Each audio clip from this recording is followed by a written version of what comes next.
नमस्कार उज्जैन, मैं हूं आकांक्षा पिवाल और आप देख रहे हैं अभय न्यूज का 17 अक्टूबर सोमवार शाम का बुलेटिन। आइए एक नजर डालते हैं शहर की अब तक की ताजा खबरों पर। इस बुलेटिन के प्रायोजक है Patidar hospital and research centre. माकड़ों के पास चीड़री में मारे गए बैतूल के बदमाश प्रशांत उर्फ मोनू पिता कृष्ण कुमार वर्मा की हत्या उसके इंदौर में रहने वाली बहन प्रिया वर्मा ने करवाई थी। वह मोनू की मारा पीटी की हरकतों से परेशान थी और उसने अपने प्रेमी को 2 लाख रुपए देने की बात कर हत्या के लिए तैयार किया था। प्रिया ने 55,000 रुपए प्रेमी को दे भी दिए थे। प्रशांत को श्री महाकालेश्वर के दर्शन के बहाने उज्जैन लाया गया था। 39 साल का प्रशांत बैतूल के मुर्गी चौराहे का रहने वाला था। शुक्रवार को उसकी लाश तराना के रूपा खेड़ी के पास मिली थी। वह सोमवार को बैतूल में रहने वाले अपने दोस्त शरद उर्फ छोटू के साथ उज्जैन आया था। दरअसल उसे प्लानिंग के साथ उज्जैन लाया गया था। मोनू से पूरा घर परेशान था। वह इंदौर में रहने वाली अपनी छोटी बहन प्रिया और मां के साथ मारा पीटी करता था। नवरात्र में ही जब प्रिया बैतूल पहुंची तो मोनू ने उसे और उसकी मां को जमकर पीटा। प्रिया को तब अपनी सहेली के यहाँ रुकना पड़ा था। उसने तभी तय कर लिया था कि वह मोनू को जान से खत्म करवा देगी। इसके लिए उसने उज्जैन में रहने वाले अपने प्रेमी अखिलेश चौहान से संपर्क किया। उसने अखिलेश को 2 लाख रुपए में मोनू की हत्या के लिए तैयार किया। ऋषिनगर निवासी अखिलेश को प्रिया ने 55,000 रुपए एडवांस भी दिए। तय योजना के मुताबिक प्रिया ने मोनू के बैतूल में रहने वाले दोस्त छोटू उर्फ शोभाराम कोरकू को 12 अक्टूबर को मोनू के साथ उज्जैन भेजा। दोनों रेल से उज्जैन पहुंचे और 13 अक्टूबर को दर्शन किए। यहाँ दोनों ने जमकर शराब पी। दोपहर में मोनू ने अखिलेश चौहान, ढाबला हरदू निवासी दिलीप उर्फ दीपक और ऋषि सिसोदिया को शांति पैलेस के पास बुलाया। दीपक की अल्टो कार में सवार होकर ये लोग मक्सी रोड की तरफ निकले और शराब पीनी शुरू कर दी। मोनू कार में पीछे की सीट पर अखिलेश के साथ बैठा था। वह नशे में धुत हो चुका था। कार जब रूपा खेड़ी के पास पहुंची तो अखिलेश ने ब्लेड से मोनू की गर्दन काट दी और उसके मरने तक का इंतजार करते रहे। ये कार में शराब पीते रहे और कार चलाते रहे। ग्राम चिरडी के मोड़ के पास कार अनियंत्रित हो गई और झाड़ियों में घुस गई। यह देख चारों घबरा गए। इन्होंने गाड़ी को जैसे तैसे सड़क पर चढ़ाया।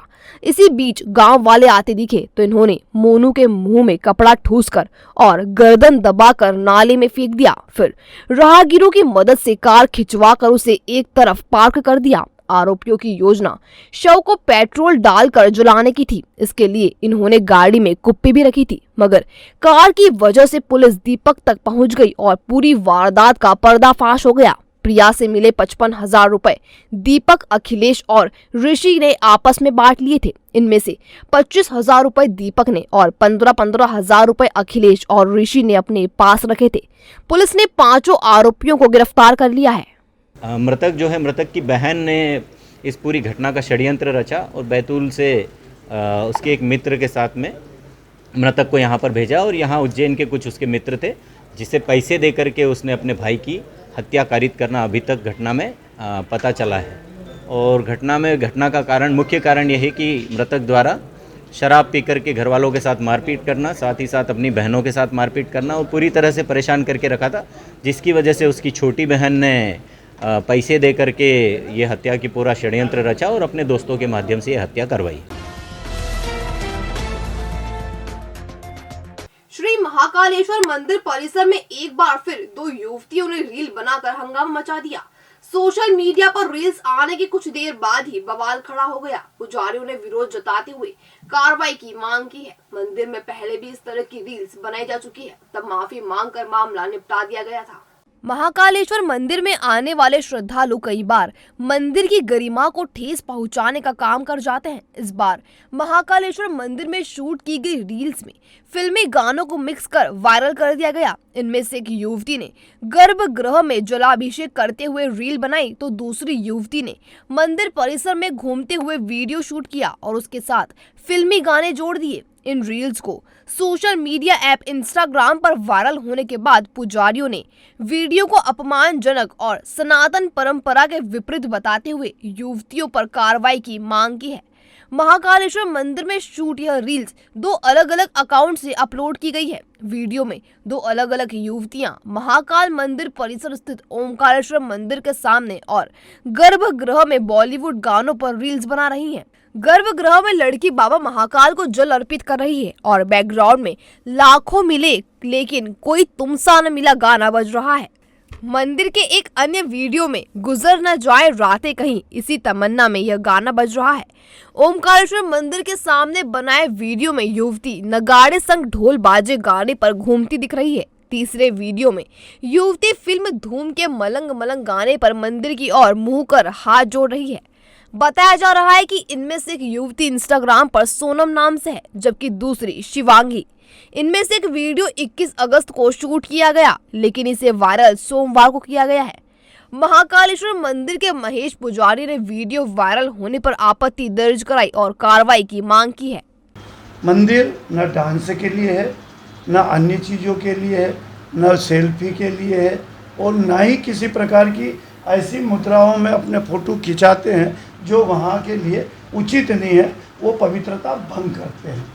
ये अभी मेरे भी संज्ञान में मैंने भी चैनल के माध्यम वीडियो के माध्यम से एक देखा है।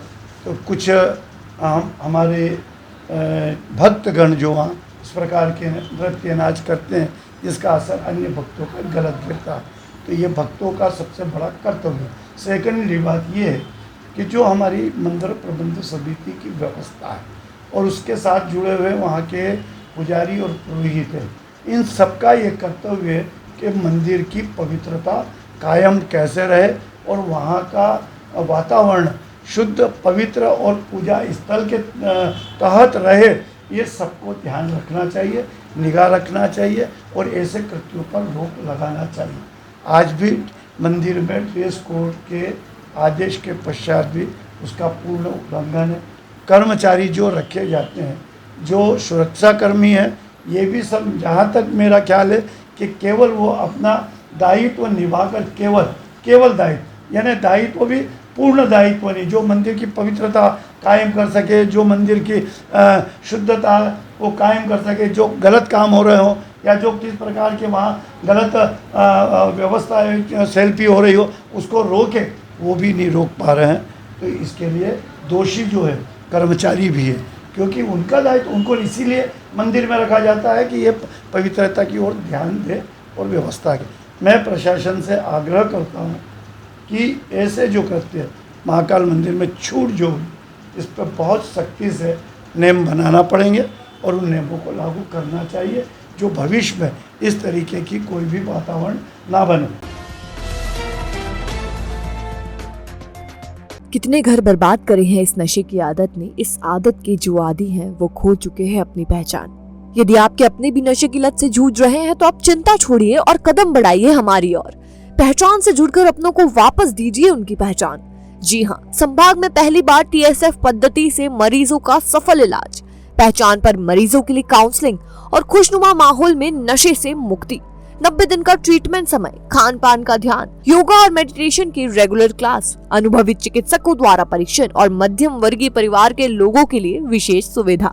हमारा वादा, हम दिलाएंगे आपके अपनों को नशे से छुटकारा। अधिक जानकारी के लिए संपर्क करें 7999182119 या फिर 9479116788। हमारा पता C4 वेदनगर, इंदौर रोड, उज्जैन।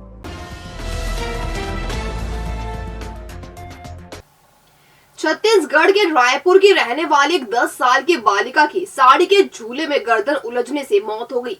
बच्ची की गर्दन साड़ी में फंसने से फांसी लग गई थी। 10 साल की उर्वशी पिता नरेश देवांगन अपनी मां कोमल और 6 साल के भाई के साथ 4 अक्टूबर को देवास गेट थाना क्षेत्र की बड़ी मायापुरी कॉलोनी में रहने वाले मामा शीलेंद्र सिंह के घर आई हुई थी। मामा के घर की छत पर टीन शेड का कमरा बना है और इसी में से निकले एक पाइप पर साड़ी का झूला डला हुआ है। उर्वशी रविवार को झूले में झूल रही थी। इसी दौरान उसकी गर्दन साड़ी में उलझ गई, जिससे उसे फांसी लग गई और उसका दम घुट गया। परिवार वाले उसे जिला अस्पताल ले गए, जहां चिकित्सकों ने उसे मृत घोषित कर दिया। देवास गेट के ASI रामेश्वर धानक ने बताया, ये उर्वशी नाम की लड़की है। कल इसके परिजन अस्पताल में लाए थे, तो वहाँ से सूचना आई थी हमारे पास में कि ये एक लड़की उर्वशी पिता नरेश देवांगन की मृत्यु हो गई है, जिस पर आज जांच करते घटनास्थल जाकर देखते घर वाले ने परिजनों ने बताया गया है कि लड़की छत पर वह झूला बना था, साड़ी के झूले में झूलते समय उलझने से फांसी लगने से उसकी मृत्यु हो गई है। फिलहाल पुलिस ने मर्ग कायम कर लिया है, जांच की जा रही है। उर्वशी के पिता को भी सूचना दी गई है। नागझरी पुलिस लाइन के पीछे स्थित शासकीय माध्यमिक विद्यालय से 7वीं क्लास की 2 छात्राएं लंच के बाद गायब हो गई। स्कूल प्रबंधन ने छात्राओं के लापता होने की सूचना परिजनों को दी। इसके बाद छात्राओं के परिजन प्रधानाध्यापक के साथ माधवनगर थाने पहुंचे और गुमशुदगी दर्ज करवाई। एक छात्रा के बैग से 2 मोबाइल मिलने के बाद परिजन दूसरी छात्राओं से पूछताछ करने स्कूल पहुंचे थे, जिससे दोनों लड़कियों ने स्कूल से भागने जैसा कदम उठाया। शासकीय माध्यमिक विद्यालय से लापता हुई छात्राओं के नाम मुस्कान पिता बाबूलाल विश्वकर्मा उम्र 13 वर्ष और रेणुका पिता रघुनाथ मालवीय उम्र 13 वर्ष निवासी पार्श्वनाथ कॉलोनी है। दरअसल 7वीं कक्षा में पढ़ने वाली एक अन्य छात्रा नेहा पिता पप्पू यादव से परिजनों को 2 मोबाइल मिले थे। इस बारे में पूछताछ करने के लिए नेहा की मां सोमवार दोपहर 12 बजे स्कूल पहुंची और मुस्कान से पूछताछ करने लगी। मामला स्कूल के प्रधानाध्यापक इंद्रवीर सिंह तोमर के पास तक पहुंचा और उन्होंने मुस्कान, रेणुका, नेहा और एक अन्य छात्रा संजना को बुलाकर पूछताछ की। पूछताछ के दौरान सभी ने मोबाइल रास्ते से मिलने की बात की। पूछताछ में लड़कियां इतना घबरा गई कि दोपहर 2 बजे लंच के समय में मुस्कान और रेणुका स्कूल से निकल गई। छात्राओं के गायब होने की जानकारी स्कूल प्रबंधन को लगी तो स्कूल में हलचल मच गई। स्कूल प्रबंधन ने तुरंत बालिकाओं के परिजनों को सूचना दी, जिसके बाद प्रधानाध्यापक इंद्रवीर सिंह तोमर के साथ परिजन माधवनगर थाने पहुंचे और गुमशुदगी दर्ज कराई। फिलहाल माधवनगर पुलिस छात्राओं की तलाश कर रही है। आइए प्रधानाध्यापक इंद्रवीर सिंह तोमर से जानते हैं पूरा मसला। 12 बजे नेहा पप्पू लाल यादव की मदर आए थे और वो साथ में 2 मोबाइल लाए थे और उसके बाहर 2 सिम भी थी थैली में। तो वो लाए और वो लड़की मुस्कान को डांटते हुए आ रहे थे वहाँ से। तो मैंने उनको कहा, मना करा मैंने कि इनको डांटो मत, हकीकत क्या है पहले अपन इनकी जानकारी लें फिर अपन अगली कार्रवाई करें। तो फिर हमने उनको शांत करा और इतने में स्कूल लगने का वो था तो हमने प्रार्थना वगैरह करवाई और प्रार्थना के बाद फिर हमने जो है इनकी पूरी जानकारी ली। और जब तक मुस्कान तो स्कूल में ही थी, रेणुका के घर फ़ोन करके रेणुका को बुलाया, उनके पालक आए और उनसे पूरी जानकारी ली, फिर बताया। तो रेणुका बोले कि मोबाइल हमें मिले थे।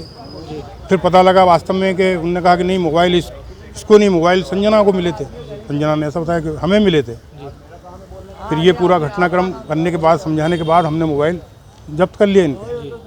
अब जब्त करने के बाद फिर मैंने कहा अब इनको अपन मतलब अब स्कूल लग रहा है, मैंने कहा अब स्कूल लगने के बाद शाम को अपन इनको इनके पेरेंट्स को बुला के पूरे मोबाइल वगैरह की ये पूरी बता के फिर अगली कार्रवाई करेंगे। तो इतने में मैं घर जो है 1:30 बजे लंच में चला गया और मैं जब लंच से वापस पहुंचा वहाँ तब तक ये लड़कियाँ स्कूल से जा चुकी थी। क्या नाम है दोनों लड़कियों की सर? क्या एक का नाम है मुस्कान बाबूलाल और दूसरी का नाम है रेणुका रघुनाथ। आज लंच बाद से जो पुलिस लाइन में स्कूल है वहाँ से 2 बच्चियाँ बिना बताए कहीं चली गई थी जो घर नहीं पहुँची हैं। तो उनकी पूरा सभी जगह प्रसारण करके सोशल मीडिया के माध्यम से, पुलिस के माध्यम से उनकी पताराशी की जा रही है और जल्दी उनको ढूंढने का प्रयास किया जा रहा है। क्या मामला सामने आता, लड़की क्यों गायब हुई वहाँ से, क्या है? हाँ, उसकी कई वजह हैं। परिजनों की कुछ बात भी हुई थी उनसे मोबाइल के संबंध में कि मोबाइल कहाँ से आया, तो किस कारण से गई हैं बच्चियाँ, जब दस्तयाब होंगी तो उनसे पूछताछ की जाएगी।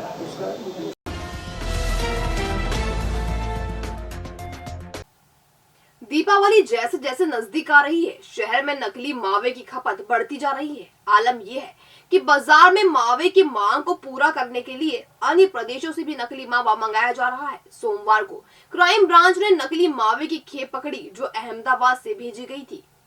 दरअसल क्राइम ब्रांच को लंबे समय से यह सूचना मिल रही थी कि शहर में चोरी छिपे नकली मावा सप्लाई किया जा रहा है। इसी बीच आईपीएस विनोद कुमार मीणा को खबर मिली कि कार्गो ट्रक में कई क्विंटल मावा अहमदाबाद से उज्जैन लाया जा रहा है। तुरंत एक team sub inspector Sanjay Yadav के नेतृत्व में तैयार की गई और नानाखेड़ा बस स्टैंड पर तैनात कर दी।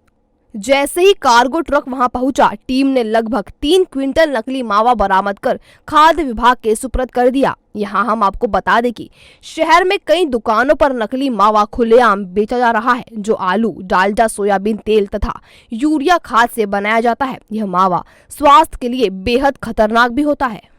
ये एक सूचना मिली थी आज हमको कि नानाखेड़ा बस स्टैंड के अंदर एक आइसर गाड़ी के अंदर मावा आ रहा है जो संभवतः नकली हो सकता है।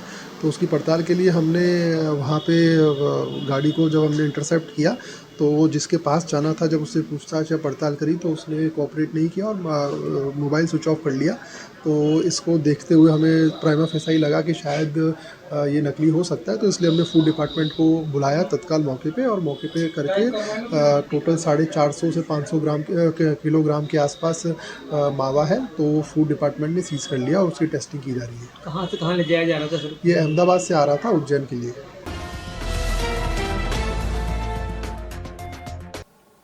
दीपावली के दूसरे दिन 25 अक्टूबर को आंशिक सूर्य ग्रहण होगा। इसकी शुरुआत दोपहर 2:28 पर होगी और मोक्ष शाम 6:32 पर होगा। ग्रहण की अवधि 4 घंटे 4 मिनट रहेगी। शुरुआत और मोक्ष के बीच की स्थिति में सूरज का 63.2% भाग ढक जाएगा। इस सूर्य ग्रहण को अंडमान निकोबार द्वीप समूह तथा उत्तरी पूर्वी हिस्से को छोड़कर पूरे देश में देखा जा सकेगा।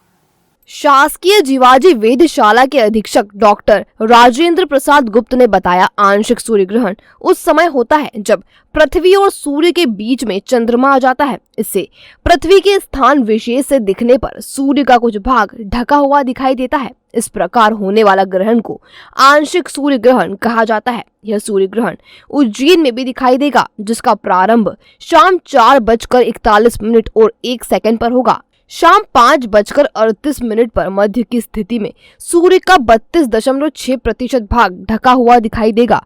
ग्रहण की स्थिति में ही 5:53 पर सूर्यास्त हो जाएगा। इस प्रकार शहरवासी करीब 1 घंटे तक ग्रहण देख सकेंगे। जीवाजी वेधशाला में इसे देखने के लिए सोलर फिल्टर युक्त चश्मों की व्यवस्था की गई है। Innovative energy solutions, own your sun. MP's fastest growing company अब लाई है आपके लिए मात्र 5,000 रुपए की मासिक किश्तों पर सोलर। क्या आप जानते हैं, आपकी छत आपको कमा कर दे सकती है। आप छत के उपयोग से घर बैठे सालाना 1 टन कोयले को जलने से बचा सकते हैं। तो करें छत का उपयोग और पाए आयकर में भी छूट। एक छत से आप पाएंगे जिंदगी भर के लिए बिजली के बिलों से मुक्ति। तो आज ही सोलर से होने वाले फायदों का उठाए लाभ। आज ही हमें कॉल या व्हाट्सएप करें, और हाँ, सब्सिडी भी उपलब्ध है। संपर्क करें 7000787022।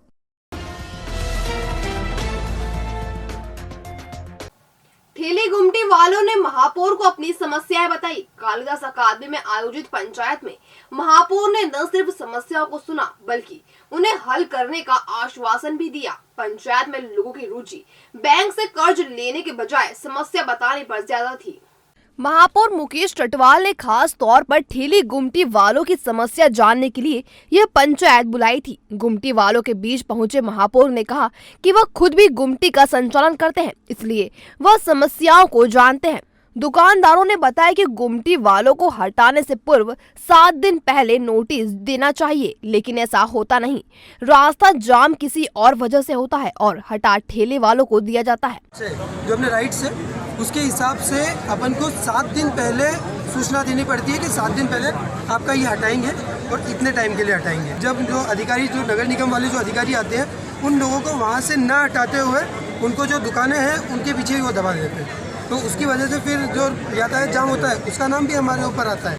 महाकाल वाणिज्य केंद्र के फूड जोन संचालित करने वालों ने क्षेत्र में शराबियों की धमाल और उनसे होने वाली परेशानी का जिक्र किया। वहाँ पर जो आपने मंडी का निर्माण किया हुआ है, उसी के बीच में हमारे फूड जोन का भी वहाँ पर स्थान है, लेकिन वहाँ पे मंडी क्योंकि खाली पड़ी हुई है, तो वहाँ पे कुछ अवांछनीय लोगों ने दारू पीने का अड्डा बना रखा है। आए दिन वहाँ पर वो दारू पी के झगड़े करते हैं, जिसके कारण हमारे जो कस्टमर है वो हमारी दुकान तक आने में भी झिझक करते हैं। कृपया करके उसका भी निराकरण कीजिए। एक व्यापारी ने जगह जगह सब्जी मंडी संचालित होने पर आपत्ति ली। इनका कहना था कि सब्जी मंडियां बना तो दी गई है, लेकिन कई सब्जी मंडी में व्यापारी बैठते ही नहीं हैं। इन मंडी में दुकान लेने वाले लोग लोन की मार झेल रहे हैं। देवस्थल व्यापारी संघ ने भी अपनी समस्या बताई। महाकाल के आसपास व्यापार करने वाले व्यापारियों का कहना था कि उन्हें शनिवार और रविवार को दुकान बंद करवा दी जाती है।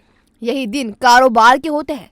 आज नगर निगम जगह जगह सब्जी मंडियां बनाती है, बिगड़ सूचना के बिगड़ व्यापारी से मीटिंग करे हुए। वो सब्जी मंडी का कोई औचित्य नहीं है। बहादुरगंज के लिए जो सब्जी मंडी के व्यापारी वो सब दुखी है। आज उन सबको आपने ले जाके कचरे कूड़े में धकेल दिया, वहाँ कोई बैठने को तैयार नहीं है। अनुचित निर्णय लेकर जगह जगह पूरे 7 दिन का सब्जी मंडी व्यापार खोल दिया, 7 दिन के हाट लगा दिए। जिन लोगों को आपने सब्जी मंडी में स्थापित किया, दुकानें बना के दी, हम लोगों को ऊपर लोन थोप दिया। हम चाहते हैं कि वो लोन का हम चुकारा कर चुके कभी का। आज तक हमको वहाँ का अधिपत्य नहीं देगा है, किराया चिट्ठी तय नहीं करी। 21 साल हो गए हमको वहाँ पर बैठे बैठे, कोई हमारी सुन लेने वाला नहीं है वहाँ पर। महापौर ने सभी की समस्याओं को गौर से सुना और उचित कदम उठाने का आश्वासन दिया। पंचायत में लोगों की रुचि सरकारी योजनाओं का लाभ लेने के बजाय समस्या सुनाने में ज्यादा थी। आज हमने महापौर पंचायत के माध्यम से हमारे सारे व्यापारियों को मंडी व्यापारियों को जो नीचे बैठे तो उनकी जो समस्या है वो कोई सामान्य समस्या है, मतलब बड़ी विशाल दृढ़ से नहीं। एक तो उनकी जानकारी नहीं है, जानकारी के अभाव में नहीं पता उनको से जानने के लिए। उसके बाद हमारा उज्जैन का शहर त्योहारों यहाँ पर आए थे उत्सव के कारण तो हमारे उज्जैन में बाहर से काफ़ी संख्या में दर्शनार्थी आते हैं। उनकी सुविधाओं को ध्यान में रख करके बार बार कुछ स्थानों पर परिवर्तन किया जाता है। उसके लिए हमने जाना है, उनकी बात सुनी है और निश्चित रूप से हमने उसको समझ करके आगे निराकरण सरकार से सुविधा। बहरहाल बतौर महापौर मुकेश रटवाल ने गुमटी और ठेला संचालकों की समस्या गौर से सुनी है। उम्मीद की जाती है कि वह कोई अच्छा हल निकालेंगे। एनसीसी की 10 एमपी बटालियन का सोमवार को भोपाल से आए ADG major general Ajay Kumar Mahajan ने वार्षिक निरीक्षण किया। उन्होंने एनसीसी अधिकारी, पीआई सहित कार्यलीन स्टाफ को जरूरी दिशा निर्देश दिए। इससे पहले कैडेट्स ने उन्हें गार्ड ऑफ ऑनर दिया। इस मौके पर मेजर जनरल महाजन ने विक्रम कीर्ति मंदिर के सभागृह में कैडेट से संवाद किया और उन्हें जीवन में उन्नति कर स्वयं को शिखर पर पहुंचाने के लिए प्रेरित किया। इसके पश्चात विभिन्न क्षेत्रों में एनसीसी का नाम रोशन करने वाले एनसीसी अधिकारी एवं कैडेट्स को सम्मानित किया गया। इस अवसर पर एनसीसी ग्रुप मुख्यालय इंदौर के डिप्टी कमांडर एवं मुख्य प्रशासनिक अधिकारी कर्नल विराज कामत और 10 एमपी बटालियन के प्रशासनिक अधिकारी राजेश अहलावत भी उपस्थित थे। उद्देश्य क्या था, उसमें क्या खामियां रखना अच्छा ही पाएंगे। बटालियन का विजिट का जो भी आने का उद्देश्य यही होता है कि चेक किया जाए कि बटालियन ठीक तरीके से काम कर रही है, बच्चों को जो ट्रेनिंग मिलनी है वो सही तरीके से मिल रही है कि नहीं मिल रही है। जो भी आदेश हायर हेडक्वार्टर से आते हैं, चाहे हेडक्वार्टर डीजी एनसीसी का हो, चाहे हमारे डायरेक्टर की तरफ से हो, तो उनका पालन सही तरीके से हो रहा है कि नहीं हो रहा है। जो बच्चों का एनरोलमेंट है वो सही टाइम पे हो रहा है, सही तरीके से हो रहा है कि नहीं हो रहा है, और जिस प्रकार के बच्चे एनसीसी में आने चाहिए उस प्रकार के बच्चे एनसीसी में आ गए। और अब खबरें दे दनादन। मुख्यमंत्री शिवराज सिंह चौहान मंगलवार सुबह 11:45 पर उज्जैन आएंगे। यहाँ स्थानीय कार्यक्रमों में शामिल होने के बाद वे दोपहर 1:15 पर भोपाल के लिए रवाना हो जाएंगे। भविष्य की चिंता छोड़ो, पंडित गोविंद गुरु से नाता जोड़ो। ना कोई पैसा ना कोई फीस, बस लीजिए गुरु जी का आशीष। आज ही जाने अपनी हर समस्या का समाधान। संपर्क करें 9827030415 या 9302230415। हमारा पता 8 अलगदाम कॉलोनी, सावे रोड, उज्जैन।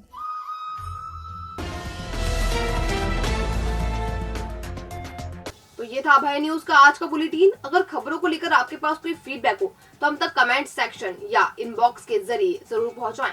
कल फिर मुलाकात होगी नए बुलेटिन के साथ। तब तक के लिए नमस्कार।